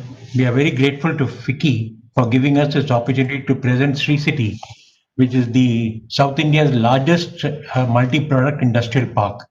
I will quickly take you to some of the facilities available in this park over the next 10 minutes. We were founded in 2008 when we started our groundbreaking, and today we have more than 187 units operating in Sri City with an investment close to 4 billion USD. We have a 7,500 acre park, and we are located in Andhra Pradesh in Chittoor district, but we are located 55 kilometers from Chennai. This gives you a snapshot of all the companies. We have 187 companies. 27 countries are represented in Sri City through their companies, and 120 of the companies are operational. And we have a 30,000 crore investment with the employment of 50,000 people in Sri City. Our total exports are 9,000 crore today. The facilities that we have are, one is a special economic zone where export-oriented industries can set up manufacturing units and operate from there with several benefits available under the SEZ scheme, which are listed here below. And then we also have a domestic tariff zone where people can operate manufacturing units to cater to the domestic market. They could also export, but predominantly these companies operate to sell in the local market, especially the electronic companies. We also have a free trade warehousing zone, which is very useful to stock large imports and keep them, and pay duty as and when you release the goods to the production units. And most important, we also have a electronic manufacturing cluster approved by MATI, which is already operational. It's a 94 acre cluster, and which is available to electronic units for immediate start of production in these for electronic companies. This is our specific benefits in Sri City. Our location, our all the sewage is treated by us, and we have very good waste management and green initiatives. Single desk clearance is available from the state of Andhra Pradesh. We have a talent pool, which I will discuss in the next few slides. And this is the largest industrial zone in South India. And we have very good internal infrastructure, which is predictable, reliable, and has been very, very good service for all the companies so far. This is our location. Sri City is located at one end of the state of Andhra Pradesh, very close to Chennai, and we are in Chittoor district of Andhra Pradesh. We have a facility of large access to ports. 4 seaports are very, very close, within 100 kilometers to Sri City, and I don't think there is any park anywhere in the world which has access to 4 ports within 100 kilometers. And we have 2 airports, Tirupati and Chennai, which are also functional. What we offer to customers is very different from other parks, where we offer not only industrial plots, but we also offer ready-built factory facilities from 2,000 square meters to 10,000 square meters. We also, for MSMEs, we have a facility to build for them and specific factories based on their own plans. And this has helped a lot of MSME units. And then we provide incubation space for people to operate while the construction is going on, and then they can move over to the factories. This is some of the infrastructure that is already ready and operational. These are real-time pictures. In Sri City, we have all the facilities that are there, including roads, water, power, sewage treatment plant, business center, medical center, and so on. Power is one of the major requirements for any industrial unit, and Andhra is surplus in power. We ourselves have absolutely no power problem. We have an allocation of 450 megawatt, and we use about 100 megawatt today. And power is from 2 independent sources in AP. We also have an internal solar plant of 8 megawatt capacity, which is available there. And therefore, power is definitely not going to be an issue in Andhra Pradesh over the next 10 or 15 years. Water is again available in plenty. We have an allocation of almost 80 million liters of water from a major reservoir called Kandaleru in Andhra Pradesh. We ourselves are one of the best rainwater harvesting units in India, where we are able to store 900 million liters of rainwater at any time, which is 6 months of our water requirement. So there is never a water shortage in Sri City. We have a robust utility network close to every plot, and all facilities will come up to the boundary of the plot. People don't have to, it's not a question of only giving away the plot, it's also power, water, sewage, everything comes up to the boundary of the plot. And that is our responsibility, as also included in the price to the customer. We have residential facilities where we have almost 400 apartments available today, with another 1,000 apartments available at the periphery of Sri City. And 300 hotel rooms are also available in and around Sri City.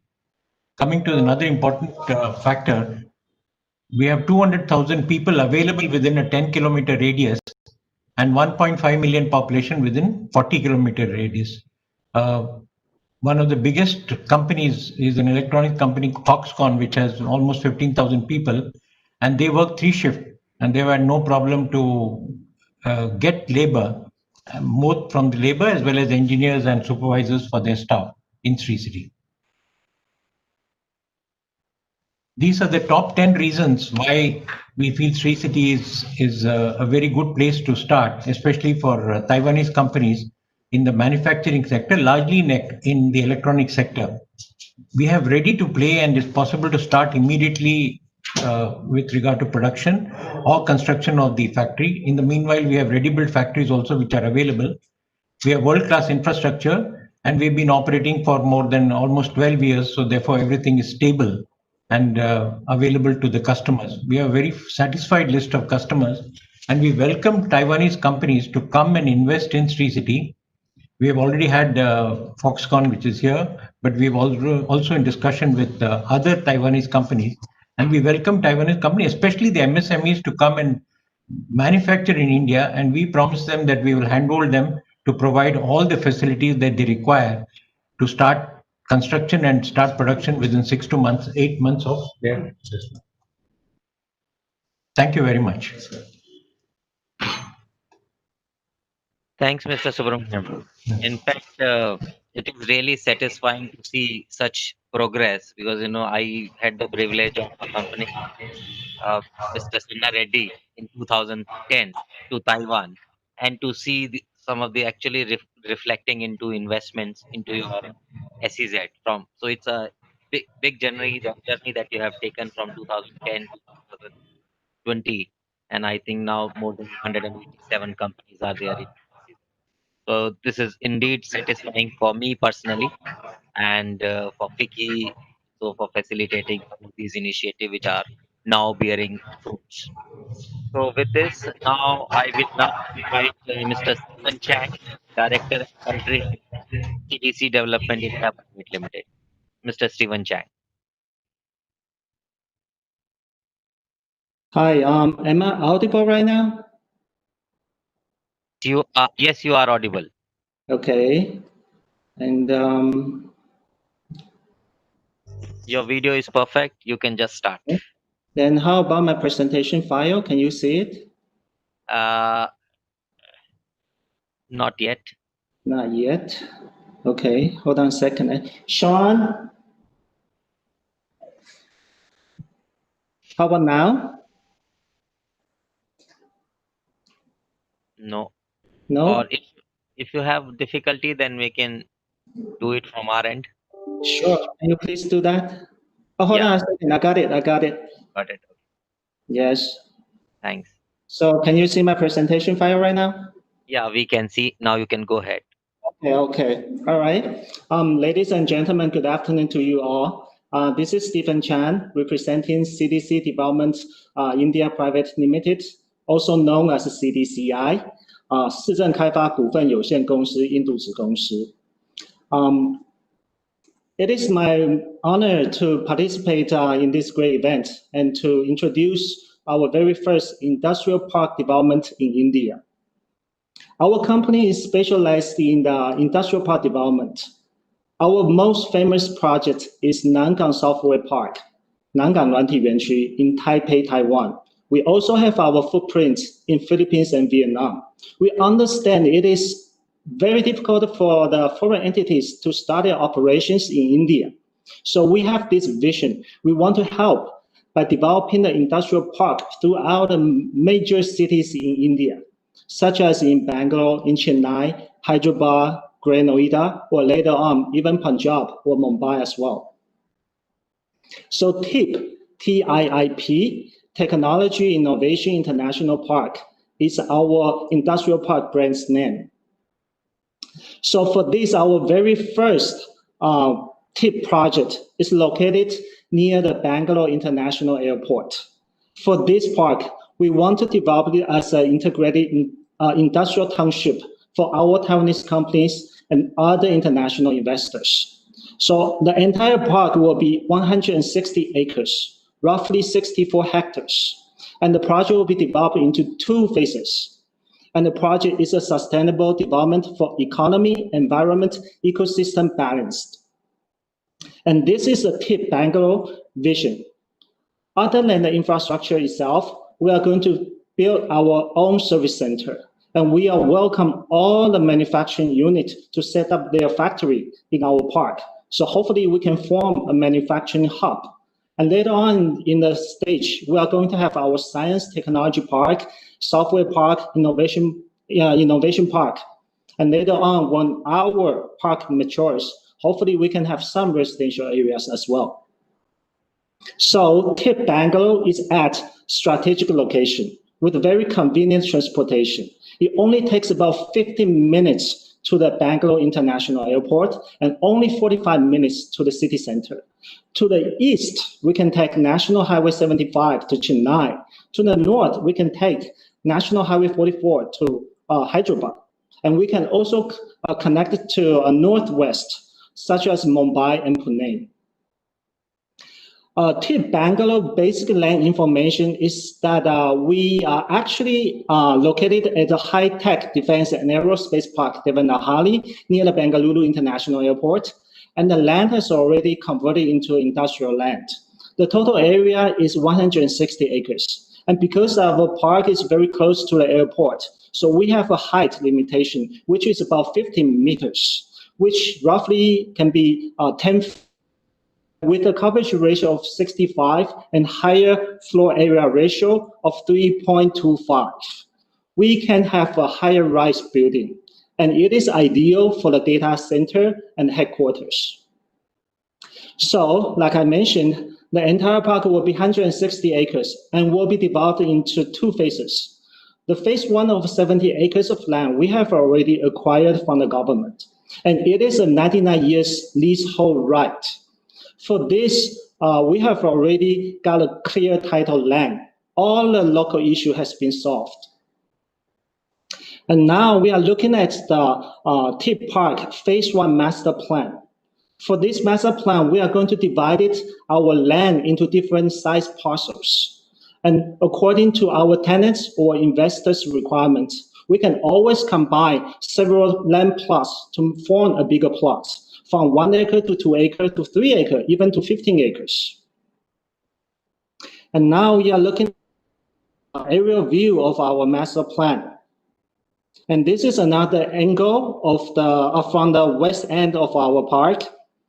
And this is the image of our major artery road. And this is the image from our park center. So for the basic infrastructure, we are going to have a road system with a 30 meters width main road and 15 meters width secondary road. We are also going to deploy a solar power street lighting system. Also with the green belt and blue belt, we are going to maximize the conservation of the natural inhabitants. We're also going to have a water collecting system for both rainwater and wastewater. And for the essential facilities, we are going to build a 66 kV power substation to provide uninterrupted power with the telecom facilities and the water tank and water supply system.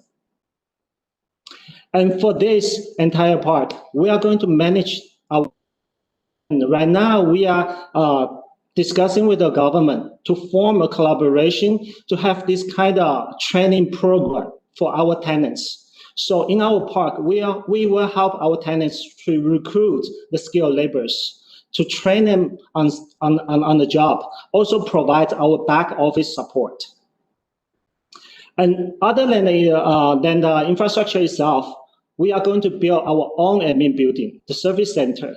And this admin building will be developed into 2 phases as well.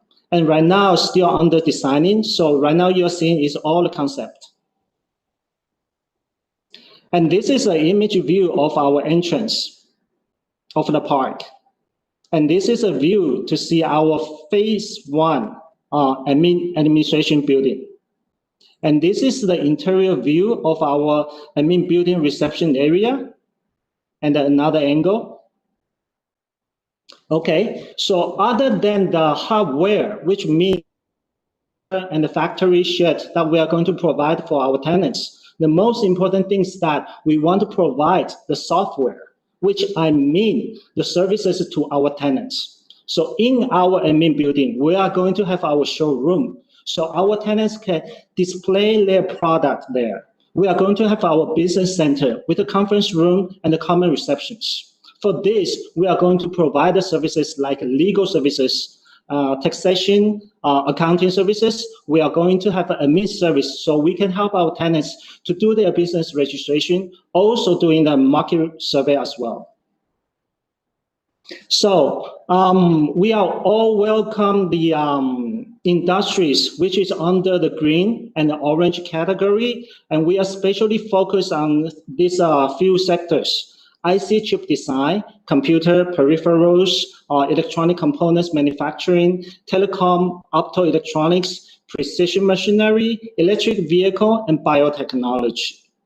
We want to handhold our future tenants to grow together. So this is just a brief introduction of our Tip Park. So if you have any inquiries, please reach out to me. My email address is Stephen, STEVEN, @cdci.co. Thank you very much.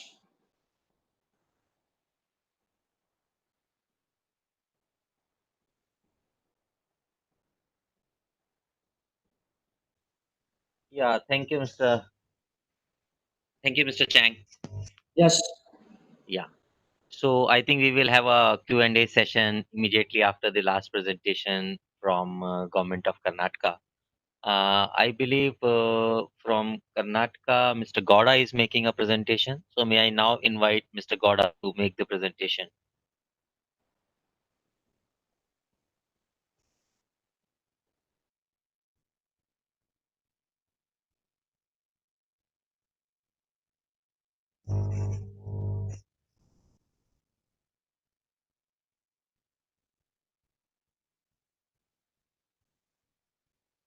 So Mr. Gowda, are you starting the presentation?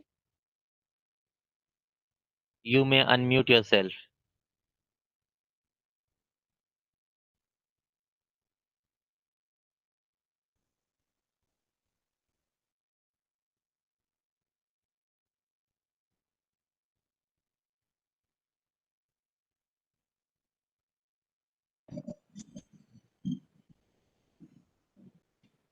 Yeah, please. Thank you, Mr. Gowda. Yeah, welcome. The floor is yours, so please go ahead. Yeah. Unmute ಮಾಡಿ. Yeah. Good afternoon, everybody. Our Principal Secretary is in a meeting with our Honorable Minister.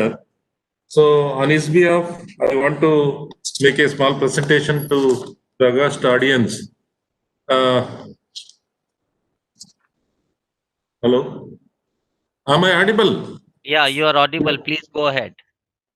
Yes, sir. So, Karnataka is a, next slide, please. Yeah. Karnataka is a leading investment destination in India. We are the fourth largest economy and we stand first in many areas. In R&D, we have more than 450 R&D institutions. As per the Government of India declaration, we stand first in innovation.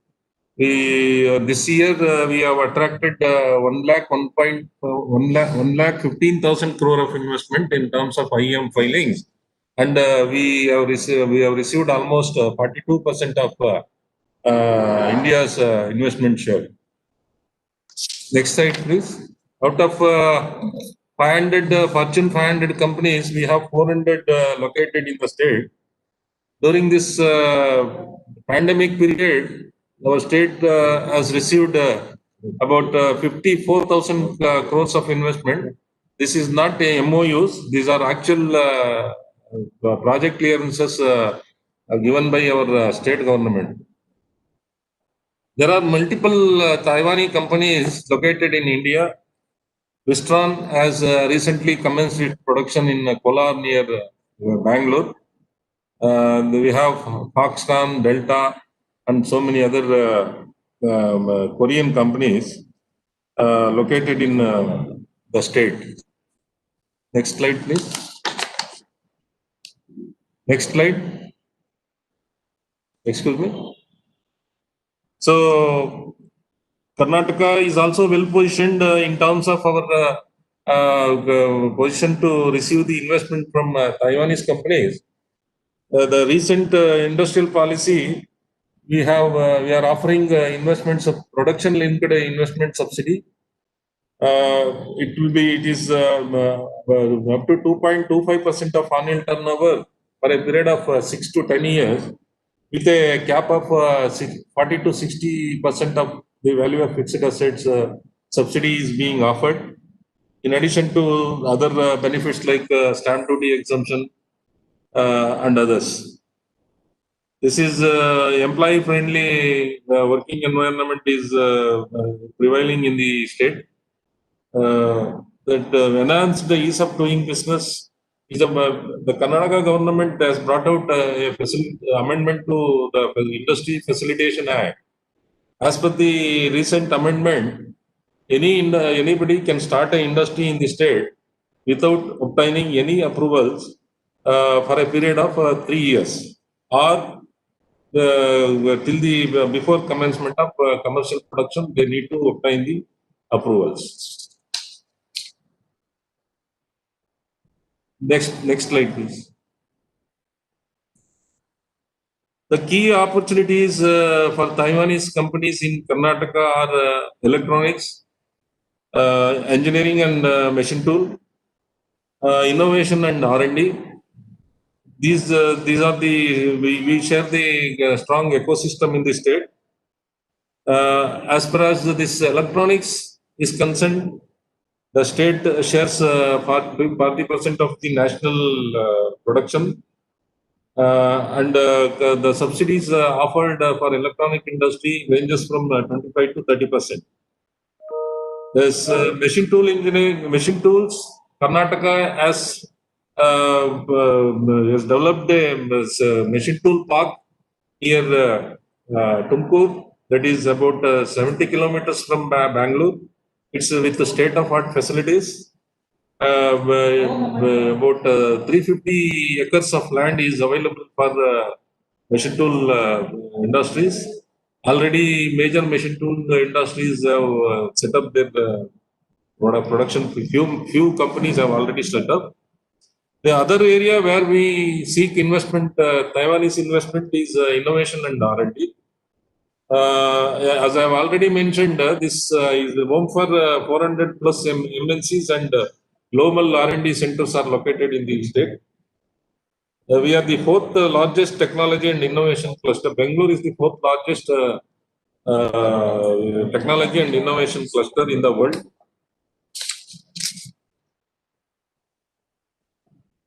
The next slide, please. Next slide. Karnataka has a strong existing ecosystem, and being home to many leading global players like Dell, Intel, HP, Siemens. Siemens is putting up an R&D center in the state with an investment of more than 1,500 crores. Our government has given all clearances required. They are soon to start the construction. It is a preferred destination for ESDM investment. It contributes 10% of national electronics output, 40% of national share in electronic design. National share in electronic product companies is 50%. Then fabless chip design houses, the largest chip design hub in India with 85 plus. Next. Our the recently brought out ESDM policy offers many incentives and concessions to ESDM industry, electronic system design manufacturing units. Some of them are explained in this slide.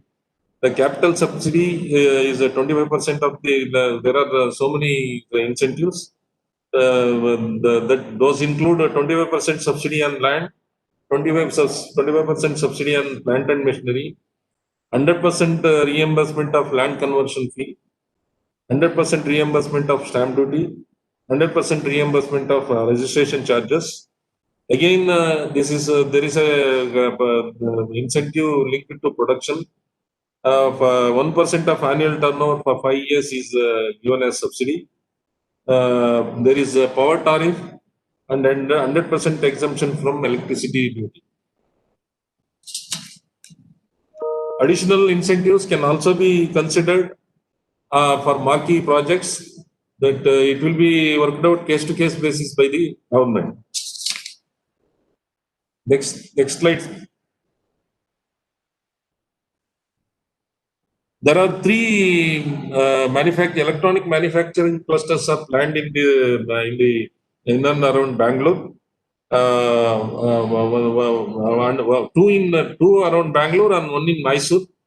That Aralur and Muddenelli, about 5 kilometers from the existing international airport, we are coming up with 1,195 acres of electronic cluster. And there the 200 acres of land is earmarked for ESDM cluster. The other destination is Mysuru. You all aware the Mysuru is rich in HR. There are many engineering colleges, and it's the oldest university of Karnataka is Mysore University, located in Mysore. There, the state has planned 200 acres of electronic cluster.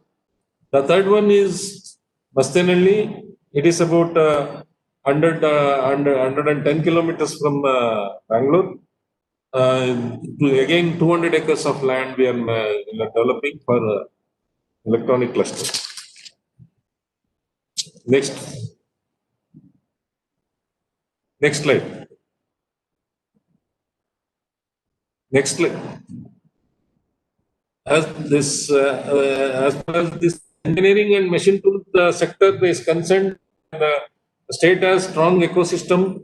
The global companies like Tegutech, Yuken, AMS, Coastal Crow, Bosch, and Moog are already have their production base in the state. Karnataka, it contributes the highest contributing state for the heavy engineering, third highest state. 52% of India's total share in machine tool production is from the state. I have already explained you integrated machine tool park (EMTP) is the first machine tool park in India is established in the state near Tumkur. It has more than 300 acres of land to offer to machine tool industries. 62% of India's total share in machine tool exports is shared by the state.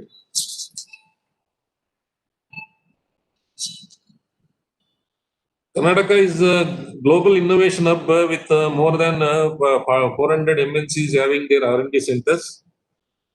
Some of them are we have mentioned. The major global companies who have set up their R&D include Boeing, Bosch, IBM, Intel, SAP, HP, and the list continues. And it is the first in the rank as per Niti Aayog's India Innovation Induction is concerned.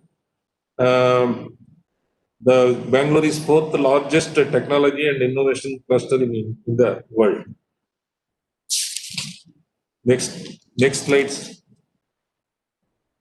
Next slide, please. Next slide, please. The six key offerings that make Karnataka the most attractive destinations are explained in this slide. Hello. The six are the revamped process to facilitate ease of doing, highly skilled trained labor workforce, readily available industrial ecosystem, investor-friendly policies, a strong ecosystem of high-tech companies, advanced manufacturing companies, well-connected and demand centers and gateways with the efficient logistics network. These are some of the key offerings to Taiwanese companies, and I request Taiwanese companies to invest in India and contact us. The contact details is mentioned in the next slide. Next slide. Next slide, please. Yeah, there is a lag, so yeah.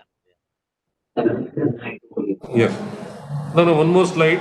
The contact detail is provided in the slide.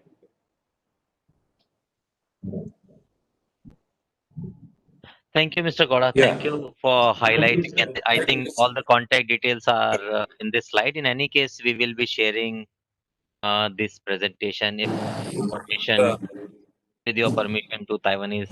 Yeah, you please share this permission to all the participants. And Yes. with this, I think, yeah, with this we have come to the end of presentation part.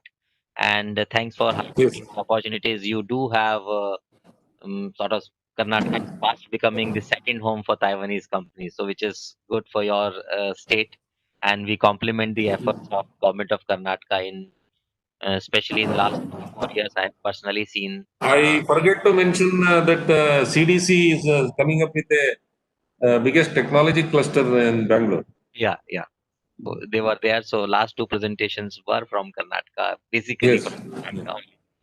So if I think now let's go over to Taiwanese side, the physical part of it. So if there are any queries there, so Stanley, if there are any queries from the investors, prospective investors there, then the representative can immediately respond to those queries.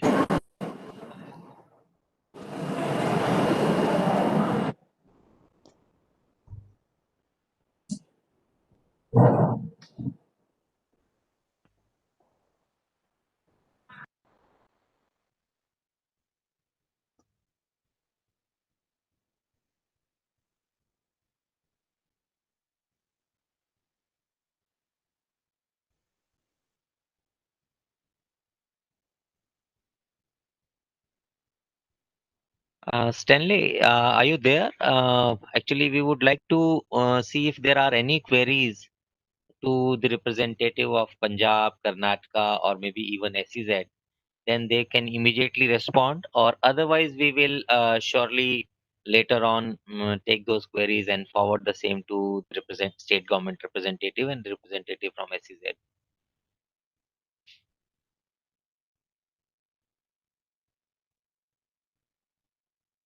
Arjun, I don't see any questions. I think just Yeah, no, okay.